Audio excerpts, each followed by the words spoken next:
Yeah, we're now live, Chair. Great, thank you. So welcome everybody to the last Climate Change, Environment and Growth EAP meeting for this year, for 2022. We've had a very busy year and we've got another couple of important items to go through on today's agenda to round things off. So we'll start with any apologies for absence, please. I haven't received any apologies for absence. That's fine. Okay, thank you. Do members have any declarations of interest that they need to make? I can see shaking of heads. That's fine. And hopefully you've had a chance to read through the minutes of the meeting held on the 22nd of November. If hopefully everybody's happy with those. See some thumbs up, that's good. Okay, so we'll move on to the first substantive item, which is Northamptonshire Local Nature Recovery Strategy, which I know we've spoken about in the past. I'm going to get a bit of an update on this. I'm not entirely sure who I'm handing over to, I'm afraid, but probably Jonathan, perhaps your area of things. Yep, thank you, Chair. And hopefully you can see the slides I'm sharing on screen. I'm sure you spotted already, I'm not Chris Haynes. Chris, unfortunately, has had to deal with a family matter today. So I will briefly talk you through these slides. There is an associated paper as well that hopefully members have had a chance to have a look at. But I will briefly talk to you about local nature recovery strategies. So they are a new spatial strategy that will be England-wide. So there'll be one covering all geographies of England, principally based on county boundaries. And these have come through from the Environment Act, which came in 2021 and strengthens the public duty with respect to conservation and enhancing biodiversity. And that brought in two things. The first one being the biodiversity net gain, which is a planning measure. Sorry, can I just check you can see my screen if you nod some heads? Yeah, perfect. Yeah, wonderful. But the biodiversity net gain, which is a planning measure that's coming in terms of the requirement for new developments to provide a net gain in biodiversity. But also the Act brought in the requirement to put in place a local nature recovery strategy for areas in England. So it's the DEFRA that have the responsibility for appointing responsible authorities to undertake the local nature recovery strategy. And I'm pleased to confirm that North Northamptonshire has been provisionally appointed to produce the North Northamptonshire local nature recovery strategy for our area. So how are we going to create one? So the first point is evidence-based, so mapping locations. And we're fortunate in North Northamptonshire that there's already been an awful lot of work done historically by the Local Nature Partnership, which is a county-wide body made up of various organisations across the county. And they've done a lot of work in terms of mapping our most important habitat areas. And linking in with the second point, in terms of prioritising, we'll be able to look at where those priority areas are in terms of the most important locations and perhaps focus on recovery and linking habitats. But the legislation also requires us to have sight of wider benefits such as flood control, water quality, carbon sequestration as set out there. However, those interventions have to be nature-based, so providing that biodiversity gain. They can't simply be projects that address those issues in isolation. It has to have that biodiversity benefit. And then the third point there, obviously, any proposals we come forward with have to provide biodiversity net gains. There has to be a benefit. But importantly, there's an opportunity for that wider public and private and local community involvement. And that's, I suppose, the ethos of the strategy is about bringing together that partnership working across different sectors to develop the strategy. And what you'll see there in terms of the fourth point, as I mentioned earlier, we have got a very strong Northamptonshire Local Nature Partnership that operates and has continued to meet on a county-wide basis. And you'll see in Appendix A, which I'll come on to shortly, some of the governance arrangements, how we're looking to incorporate that body within the North Northamptonshire governance arrangements. So in terms of funding, we've received just short of £49,000 already. Sorry, if you could just mute yourself, thank you. Yeah.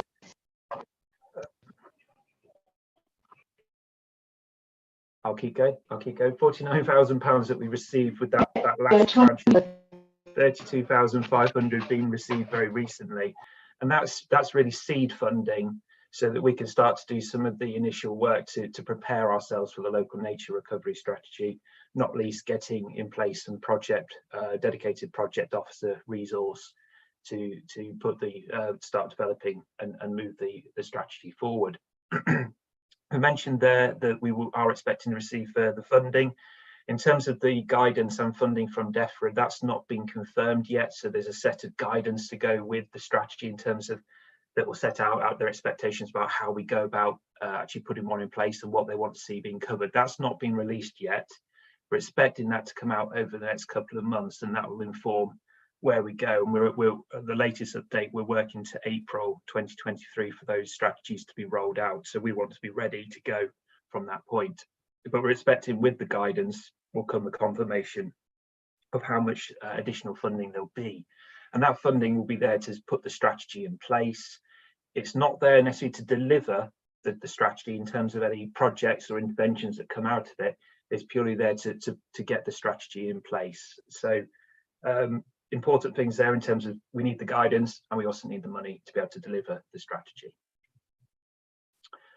And then in terms of governance, what we're proposing is, as we will have a strategy for North Northamptonshire, we're proposing to have this oversight group made up of the executive member, so Harriet, in terms of leading that group with council officer representation, but also we have a Natural England advisor who's been appointed to us by DEFRA, and they will be helping to steer us through the process and also bringing in lessons learned and experiences from other councils in terms of as they progress with their own local nature recovery strategies. So that group will be providing that strategic oversight in the production of the strategy, whilst also considering its fit with other strategies going on across the council and outside of the council, and also provide that final sign-off in terms of adopting the strategy. And below that, we'll have a delivery group, and that will consist of both North Northants and West Northants council officers, Natural England, and the local nature partnership members. And the reason why we've done it on that sort of geography is that because a lot of those stakeholder groups in the partnership operate on a county-wide basis, if not wider. So thinking about organisations like the Wildlife Trust, etc. So we felt it was a better way to engage with them on that wider footing rather than individually. But that won't detract from the local nature of actually, or the local emphasis of putting in place a North Northants strategy and indeed pulling out the priorities from that. So really that group will support, primary focus will be about bringing together their knowledge, their collective knowledge and experience, of which they've got an awful lot, and helping in terms of working with other wider stakeholders. So you'll see below that we've got those working groups, and these will be reviewed throughout the project in terms of either adding to or building on.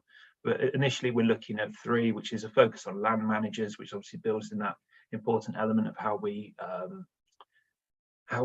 engage with our farming communities, where obviously there is a massive potential in terms of the biodiversity gain from that group. Also about a group looking at evidence gathering, which is key to the strategy in terms of building up that data. And then the community engagement element, which will also involve parish councils, other community groups that we can engage in terms of what sort of priorities they would want to see coming from the strategy. And then just before I finish off, as I mentioned, the next steps for us are getting some project resource in place, so recruiting a dedicated project officer to this one, following up in terms of the guidance from DEFRA and confirming what those finances are. And as I said before, we're expecting to see these strategies rolled out from 2023, most likely a sort of 18-month window in terms of their production, in terms of the time it will take to put it all together, including all that stakeholder engagement. But there's an awful lot we can be doing at the moment in terms of preparatory work. in terms of being ready to go from April, and then also during that 18-month timescale, I would anticipate that there clearly be a role for the executive advisory panel in terms of receiving updates and feeding into that strategy development during that 18 months. So that's a quick overview of the strategy and what we're proposing, Chair. If I just stop sharing my screen, I'm happy to take any questions. Thank you, Jonathan, for going through that. Clearly an important strategy for our area. I can see some hands going up now, so a good opportunity to feed in at the beginning. So Councillor Dell. Thank you, Jonathan, for this. It's great. I noticed in the other document that it said there was successful pilots in lots of different areas. Can you talk a little bit about what those pilots have looked like and what they've achieved, and how long they've taken, all that kind of thing? Just give us sort of an overview of one or sort of those. Yeah, through you, Chair.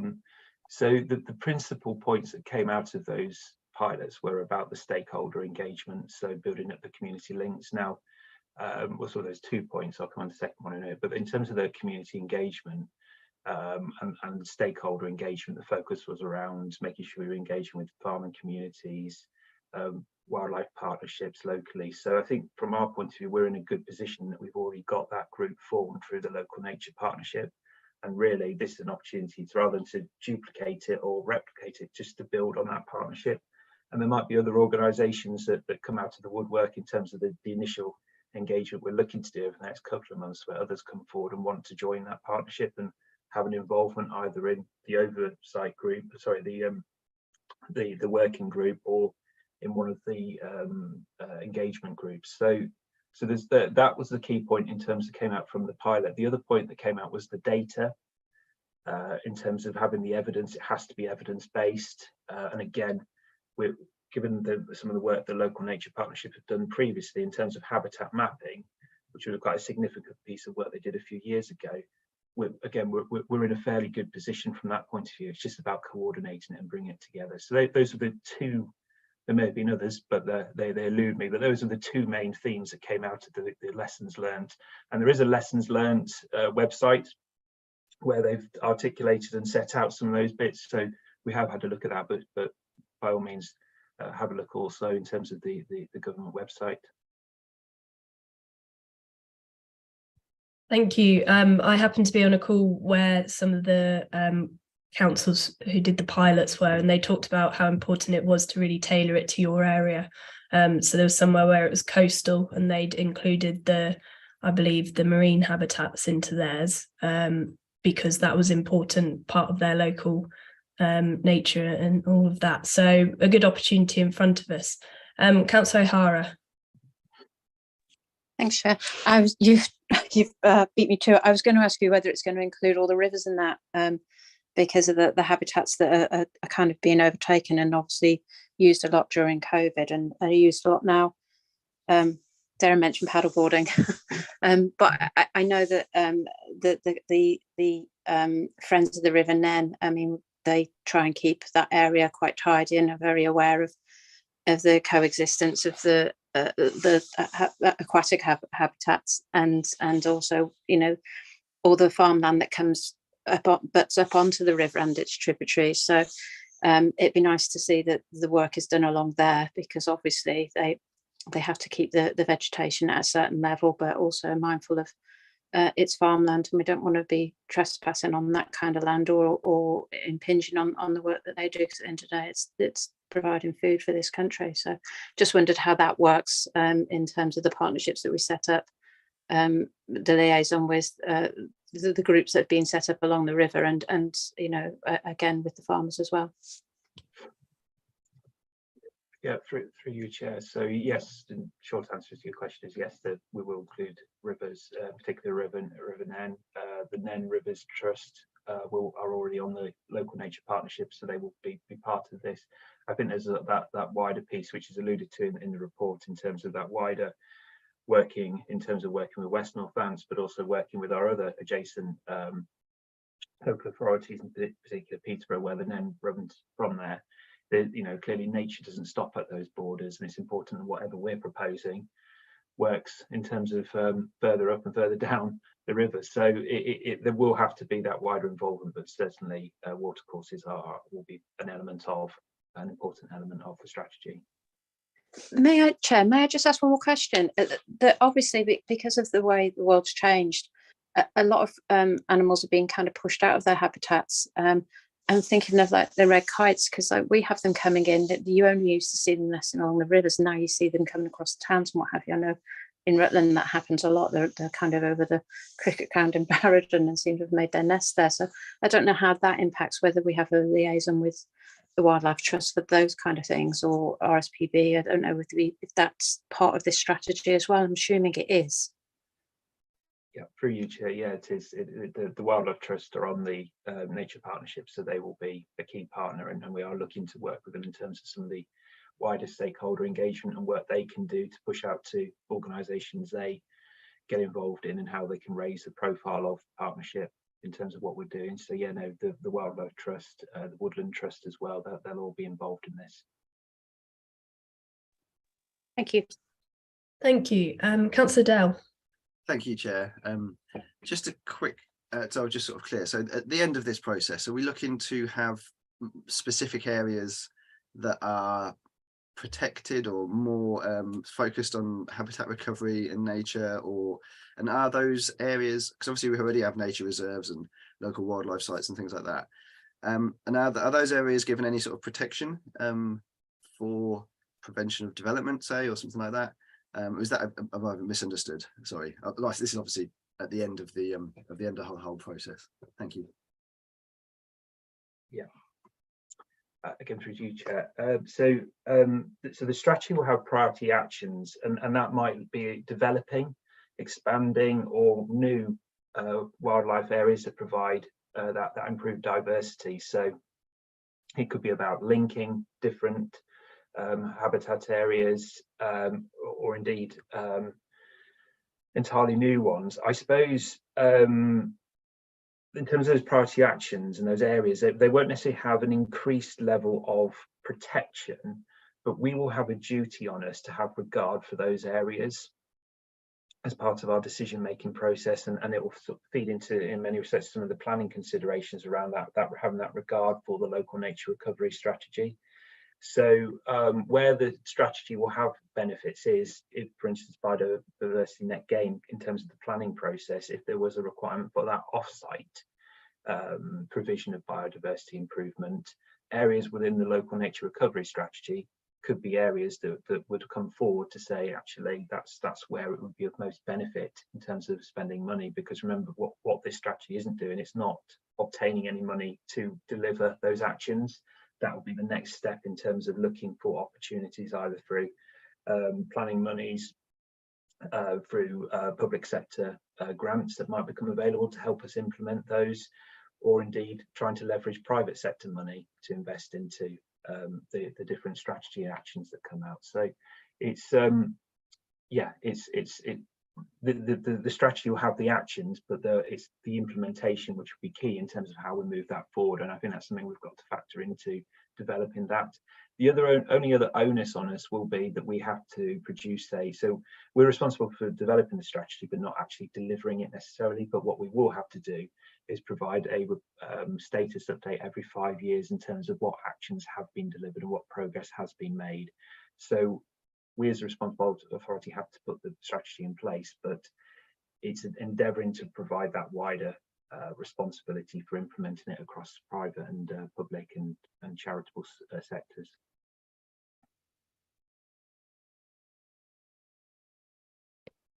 Thank you. Councillor Allibone. Thank you, Madam Chairman.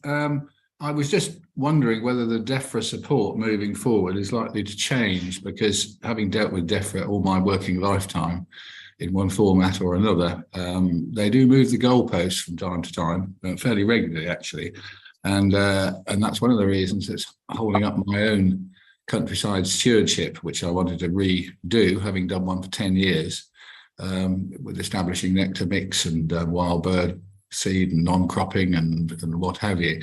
And every time I talk to them at various farming meetings and seminars, they're changing on to something else. And a lot of farmers like me are wondering which way to jump with this, because it's such a volatile situation, obviously with funding from central government. And I was just wondering if they're fully committed to this, or whether they're putting a toe in the water and seeing how it runs. I'm sorry to sound cynical, but it's just based on my experience of my farming business. No, I think it'd be fair to say that given the length of time we've had to wait for the guidelines to come out, which is we were expecting to receive them last year, we've equally had concerns in terms of whether this is something that is going to go ahead. But now we're seeing that the legislation, obviously we've got the act that's in place, but the elements that sit behind that are coming forward. We've got the update and the new monies from DEFRA, and obviously they are now giving us a date in terms of April 2023 when they expect that these strategies will start to be rolled out. We are getting the signs now that these are moving forward, and be ready to get on with them, as such as the message that's coming through. So yeah, I think over the last year we've been waiting for some time in terms of the guidance, and that has been a concern, but certainly now it does appear to be on the horizon that it is happening. Thank you for that. Great, thank you. So I can't see any other hands up. Obviously, this will be something that comes back, I expect, over different times over the coming months, etc.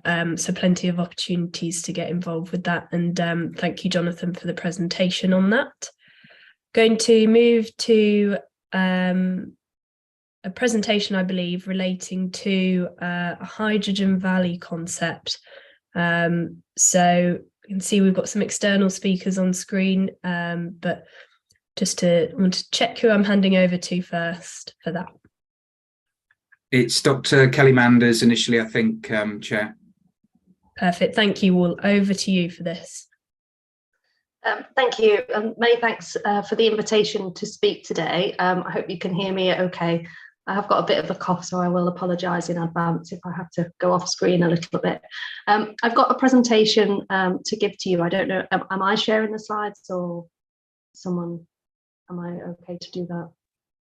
If you've got control to be able to share them, then I think that's fine for you to do so. Okay. Just bear with me a second then as I share those.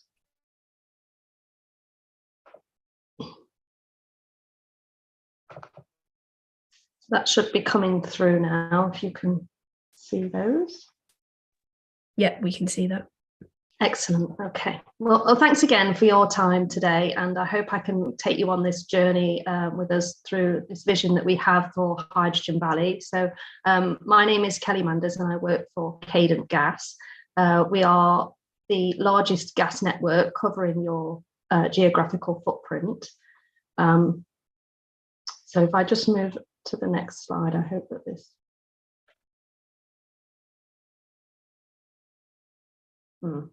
We're not moving on. Here we go. Okay, so this is the geographical footprint that we cover. As I said, the UK's largest gas distribution network, bringing gas to 11 million homes and businesses, managing a network of more than 82,000 miles of pipeline, and transporting gas throughout the Northwest, West Midlands, East Midlands, South Yorkshire, East of England, and North London. So we don't own the gas and we don't sell the gas. We just simply transport it through the network to enable our customers to heat and warm their homes efficiently. So the next slide here is just a bit of background. I'm not sure of your understanding of hydrogen and kind of the plans. So Cadent has a gas distribution network. We currently move natural gas around the network, but with the transition to low carbon and net zero, then Cadent has made a declaration that we will be transitioning our network over to hydrogen in the future. So at the moment, we're working on many different projects and they're regionally based to look at how we transition to hydrogen initially and then over the medium and longer term. So this slide here just talks about the different colours of hydrogen. So you may have seen in the media lots of discussion around hydrogen of all different colours of the rainbow. So I just wanted to put this slide up just to give you a bit of an insight. So green hydrogen really means kind of the cleanest, net zero hydrogen that you can produce. So it's produced from clean electricity using renewables. It's electrolytic, so it's just converting water back into the core elements of hydrogen and oxygen, and no carbon being produced. Back to the kind of enemy at the bottom, which is kind of black and brown hydrogen. So this is where carbon is emitted into the atmosphere, and hydrogen is produced usually from natural gas, and the carbon is not trapped or anything. So in this conversation, I'll mainly be talking about green hydrogen and blue hydrogen. So blue hydrogen is, again, meets the government's low carbon standard, but it's made using natural gas currently, with carbon capture, utilization and storage as an option to capture that carbon that is rather than it being emitted into the atmosphere. But there are many different ways that you can make hydrogen, and we could have a whole lesson on that in itself. So I'll move on to the next slide. So what I really want to talk to you about today is our project, which is a regional programme called Hydrogen Valley. And this is about how we transition the UK network over to hydrogen in a kind of stepwise approach. So Project Union is a national project being undertaken by the National Grid. And what they're doing is they're looking at how they repurpose their pipeline that they currently have over to hydrogen. So by 2030, there'll be a full low carbon hydrogen backbone covering the whole of the UK. So that will be kind of the first step to transitioning over to hydrogen. And that will deliver both energy security and independence. So we'll be developing, generating our own hydrogen, pumping it and piping it through the network for utilisation in the businesses and homes that we supply. The kind of next step in that process is that, so that's the National Grid, that's the huge big transmission pipes. And then what happens then is that when we move down to the smaller network that the networks like ourselves manage and run. So Cadent Gas is involved in many regional projects, and all of them are at slightly different time scales. So our kind of flagship programme, and the one that is most advanced, is our HyNet programme, and this is in the Northwest, where we're really looking at how we connect that hydrogen generation out in the sea, on the coastline, how we bring that into that region there and connect those homes and businesses. So we have kind of a business-focused approach, the heavy gas industry around that area, geography of the country, and then we have a separate kind of heating the home demonstrator project. So that's in Whitby, which is in Ellesmere Port. So we're looking to transition 2,000 homes over to hydrogen for a 2-year period. And that will be started now. We're looking at how we build that and transition that, but that will be live from 2025. We move over to the other side of the country, then East Coast Hydrogen. Again, this is about connecting that production in the Humber and Teesside and bringing it into the country, down into the across into Yorkshire and down into the East Midlands. And then you'll see that your area, kind of Northamptonshire, is right at the end of that pipeline, potentially.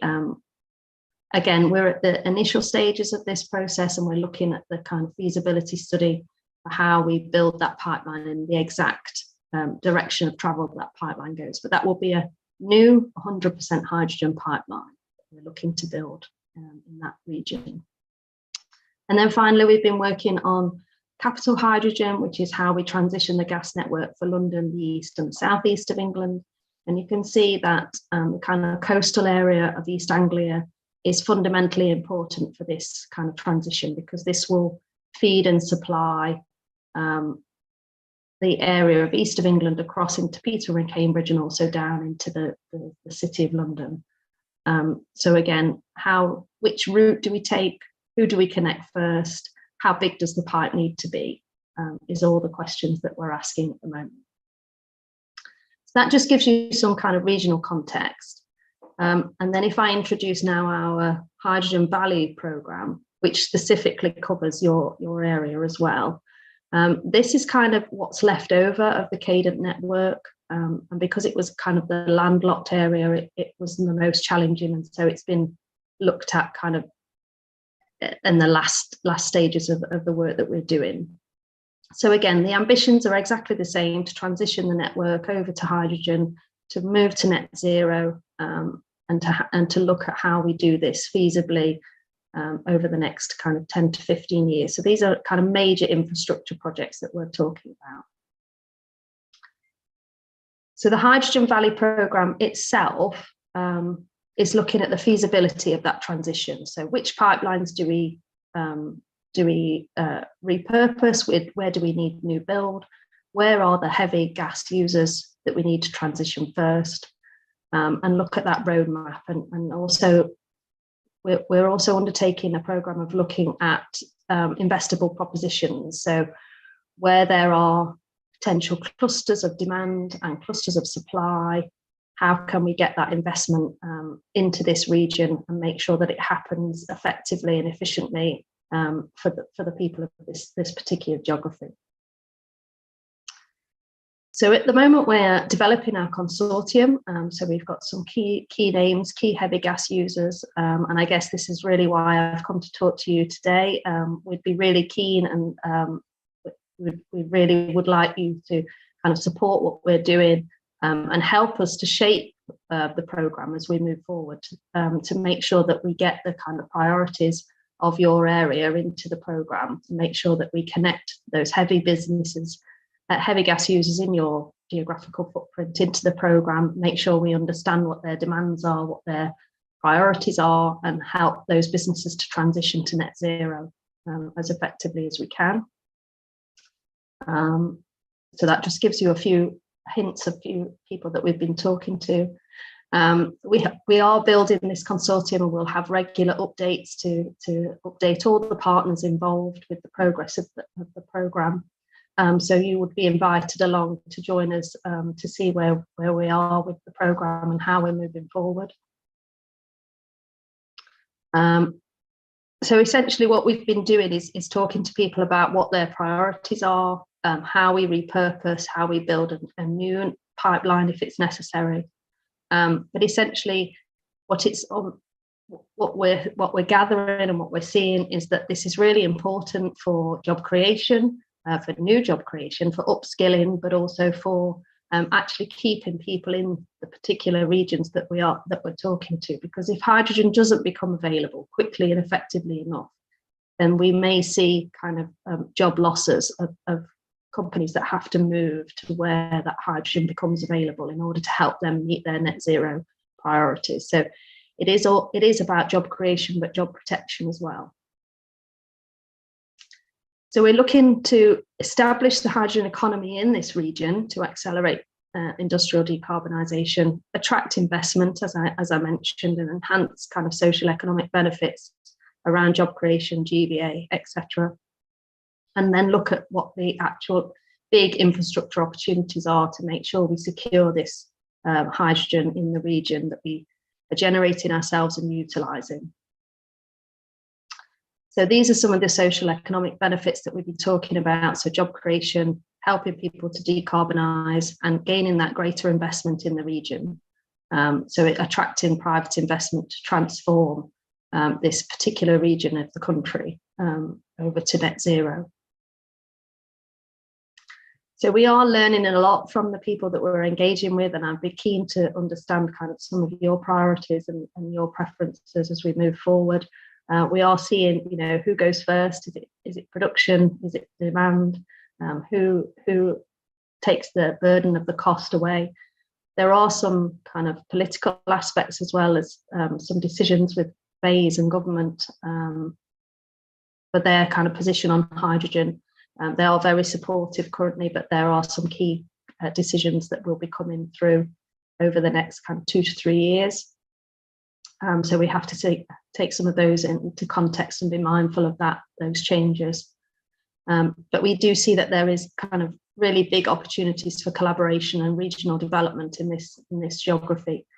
So I think I'll probably leave it there, and then if we have any key questions, and my colleague Milo is also on the call if you've got any kind of particular technical questions that you wanted to ask. I think I'll leave it there for now. Okay, great. Thank you for that presentation. Interesting to get the context of this. So handing over to colleagues for questions on that. Councillor O'Hara. Just a query, really. You said that you're concentrating on coastal areas. I know when you're looking at Ellesmere Port, is that because you've done that because that's an easier concept, because they've got obviously a lot of refineries around there, they've got the wind turbines out in the Mersey, etc.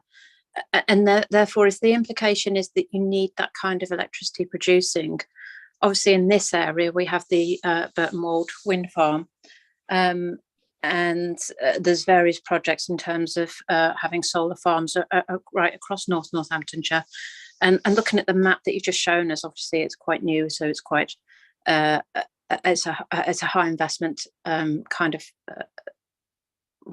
partnership, for want of a better word.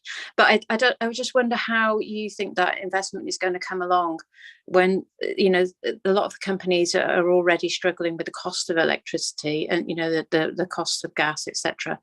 So how we've got big companies here, say like Weetabix. I don't know what their usage is, or whether you're in talks with them, but how would that work? How does that go forward? Because I'm also aware that Shell dropped the use of hydrogen. So I just wondered how we've got to the place that we're at now, where we're looking at it and you're looking to, I know it has to evolve, but how we get there in terms of investment from government, because that's what's needed. But how you get that investment from the companies and the buy-in. Just along the A6, there's a triangle of land there where they're developing a canning company for Coca-Cola, etc. And you know that we're trying to develop green industry, so that would fit with their business plan and obviously achieving carbon neutral. So I don't know how that works in terms of grants and things like that. I think that's what you're alluding to. So just wondered, one question is how we get to the electricity. Are you going to concentrate on the coastal areas? And then, like you said, the more difficult ones are the ones that are landlocked, which is kind of us, unless you take into account the rivers, which don't produce electricity for any great amounts, which is why we rely on the wind farms, which is why our Burton Wold wind farms being increased so exponentially. So just really a question around funding and how we get there. Thanks. So yes, we are concentrating obviously on the coastal areas that have the capacity to generate at such volumes that we need. So that is in the high net region, it's mainly blue hydrogen. So I talked about that. So it's use of natural gas to convert over to hydrogen. The CCUS out there, so they've got the storage opportunity to utilize all of that infrastructure that is already there, and then it's utilization of the pipeline infrastructure that we already have, plus new pipelines that we are building to transfer that and transmit that hydrogen throughout the country. So it is a little bit difficult for you in your particular area because, like I said, you're in Hydrogen Valley. You're potentially at the end of East Coast Hydrogen, so you could get hydrogen through that new 100% pipeline by 2030, between 2030 and 2040. You're kind of in that middle area. There's demand obviously for hydrogen for the capital, so that the movement of the hydrogen from the East Anglian coast, from Bacton across Peterborough and Cambridge and then down into the capital, again that kind of picks up some of your areas. So you have kind of multiple opportunities from the work that Cadent are leading, which may bring hydrogen to you earlier.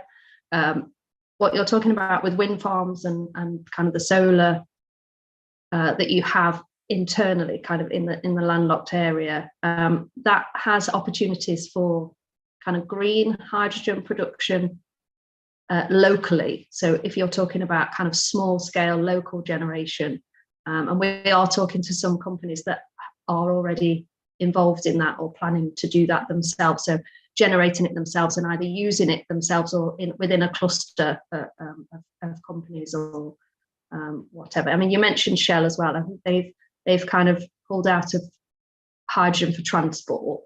And again, this is a big utilization potentially of hydrogen. And we are again talking to logistics companies and kind of logistics park tent owners, landlords, about their demands. And it's a really difficult situation, because if all of those logistics companies go off and buy electric HGVs, they can't charge them all up because the grid will just fall over.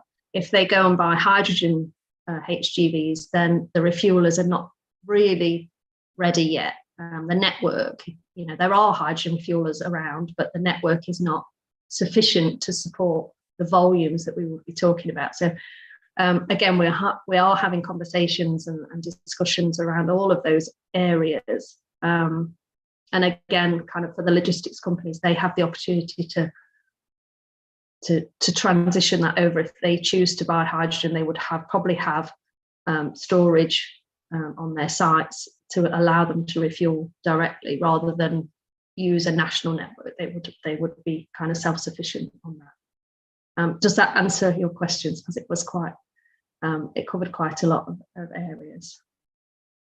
Yeah, it does. Like I say, it was more the buy-in really from large companies, because like I say, they're pretty strained. I know Ellesmere Port has got the network because obviously they've got a lot of oil processing plants there, haven't they? That were set up once Liverpool became a free port. Well, it was in development before then, but obviously it was set up as an industrial town anyway. So it's perfect place for your business model really to kind of roll it out from there. So I kind of get that, but as I say, I was kind of looking at the green energy because of what we have already in this area, and is rolling out, quite an expedient manner.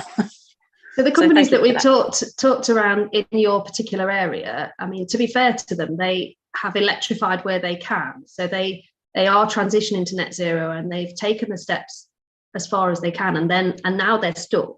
They can't get to net zero without hydrogen. So they either have to go off and do something themselves, so they have to either kind of locally generate themselves, or they wait for the network to deliver. And for some of those companies, then that's the perfect solution. So it's quite a nice position to be in, because we haven't had any kind of kickback from anyone. They're just like, yep, bring on the hydrogen. We'll take it as soon as it's available, because their boilers, their furnaces can take a mix of hydrogen now, and then if they're planning to kind of invest, they can invest in hydrogen-ready equipment and supplies.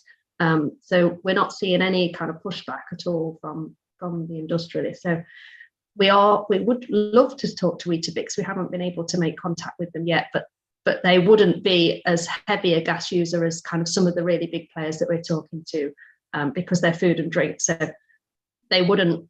They're not coming up on our kind of top 120 users at the moment. Can I just ask one last question then? Because look, the partnerships are with like cement companies. I didn't appreciate they were quite, and tile companies. I didn't realise they were quite such large consumers. Yeah, so big construction companies like that are huge users, power generators. Nilo, did you want to come in at all and say some of those that we've been talking to? No, sure. Great question. And hi, everyone. The reason why cement companies are particularly involved is that they are called heavy industries, and heavy industries tend to have an issue when it comes to decarbonization, is that they need high heat processes to run their furnaces, and electricity simply cannot deliver the high heat that they need to a certain extent. And so cement, for example, companies are looking to hydrogen as sort of one of the only way to decarbonize with another mix of fuel. That's the case as well for steel companies. It's the case for ceramics as well. So all type of high heat processes are very interested in hydrogen in general. So following on from that, sorry, Chair. So would you be looking at kind of Tata Steel and companies like that for them, because they would use a heck of a lot? So you'd be looking to go up to Sheffield, where they've got another plant there, and then they've opened one on the hub, Rugby Way. I'm going to name the place now. Yes, I mean, all heavy industries that we can speak to are great. Again, it's one of the only solutions for them. And if we can support them as well by giving them certainty in terms of when the hydrogen can come to their plants, that's one of the outcome of this project and goal for it. Okay, perfect. Thank you so much. Thank you. I've got a question from Councillor Buckingham, who hasn't been able to log in. So I'm going to quickly go to that, and then Councillor Dell, I'll come to you. So Councillor Buckingham has written, hydrogen power needs natural gas in the reforming process, which is costly and emits carbon. How do you balance this? Okay, so that comes back to the point that all hydrogen that Cadent would pass through our network would have to meet the government's low carbon hydrogen standards. So that would be blue or green hydrogen. So yes, it does use natural gas in the reforming process, but we have to use CCUS to capture that carbon in order for it to meet the standard. Okay, thank you. Councillor Dell, over to you. Thanks, Chair. Thanks for coming along. From heavy industry to like consumer level, you mentioned the pilot in Whitby of 2,000 houses. I wondered if you could tell us a little bit more about that. Are those houses needing to be fitted with different boilers, or can most household boilers take hydrogen? When are you looking to get the results of that pilot, and would that be something you'd be looking to roll out, and how would that work? Can you talk a little bit more about that project, please? Thank you. Yeah, sure. Yeah, so this is a BEIS initiative. They're running their residential transitions as competitions between the networks. So Cadent and Northern Gas Networks are in the process of bidding to undertake this kind of demonstration program. So across the UK, there is a single hydrogen house in Scotland, and there is 100 hydrogen homes currently in Fife.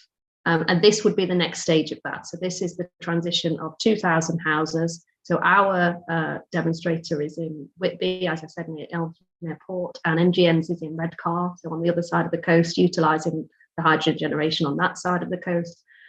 It's a competition, so we're having to put our best proposal forward currently. So we do have a website if anybody's interested and wants to have a look.